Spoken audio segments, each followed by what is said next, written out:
পৃথিবীতে সমস্ত বাবারাই তার মেয়েকে রাজকন্যা করে রাখতে না পারলেও প্রত্যেকটা মেয়ে কিন্তু তার বাবার কাছে ভীষণ মূল্যবান হয়।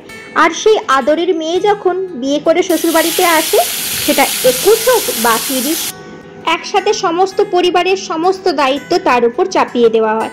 তারপর সারাদিনে এই পারো না, এটা হচ্ছে না, তার তীব্র কাঁটা ছুলতে থাকা হয়। আর সেই মেয়ে যখন তার সহ্যের মাত্রা দ্বিগুণ করে তোলে, কটাক্ষের মাত্রা কিন্তু থেমে যায় না, বরঞ্চ সেটা 4 গুণ বেড়ে যায়। অপরদিকে কিন্তু ওই মানুষগুলোই আবার চায় তাদের নিজের মেয়ে যখন তাদের নিজের শ্বশুর বাড়িতে যায়, সেই শ্বশুর বাড়িতে গিয়ে যেন দুধে ভাতে থাকে, আর তার একমাত্র জামাই যেন মেয়ের হাতের পুতুল হয়ে থাকে।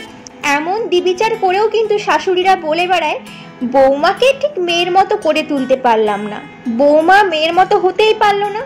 সত্যিই আমরা হতে পারলাম না, কারণ বড়দের দেখেই তো ছোটরা শেখে।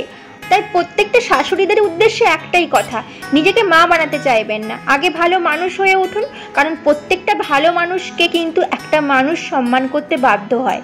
আর সেই মানুষের মনুষ্যত্ব বোধ যদি আপনার মধ্যে না থাকে, যদি কোনো বৌমা আপনাকে মায়ের মতোও ভেবে থাকে, বিশ্বাস করুন মা থেকে একদম নিম্নমানের একটা জায়গায় নামিয়ে দিতে বাধ্য হবে। তাই শাশুড়ি থেকে মা হওয়ার প্রতিযোগিতায় না গিয়ে একজন ভালো মনুষ্যত্বে গড়া মানুষ হওয়াটা খুবই জরুরি। আর আপনাদের যদি এই ছোট্ট ভিডিওটি ভালো লেগে থাকে, প্লিজ একটা লাইক কমেন্ট করে আর চ্যানেলটিকে সাবস্ক্রাইব করে ভালোবাসার সাথে আমার পাশে থেকে যাবেন।